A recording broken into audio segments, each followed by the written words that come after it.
Why did its shriveled body instantly come back to life the moment it put its horns back on?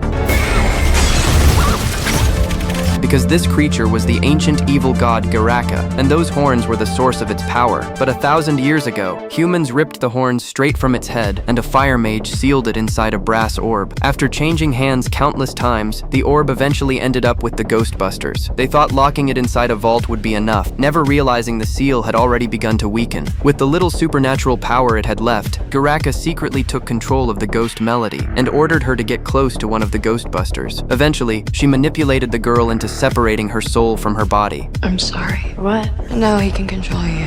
It turned out the entire plan was to use Phoebe's voice to recite the spell, and as the brass orb shattered, the freezing demon Garaka, sealed away for 1,000 years, was finally unleashed. When the team tried to stop him, he simply raised one hand and blocked their attack. Then, with a single blast of freezing breath, he completely disabled their weapons. And once he put his horns back on, a deadly glow ignited inside his sunken eyes. A massive storm instantly swept across the entire city. Missile-sized spikes of ice began raining from the sky, turning New York into a frozen dead zone in seconds. But his real target was the Ghostbusters. If he could open the gateway to the spirit world beneath them, he could take complete control of the planet. Light 'em up!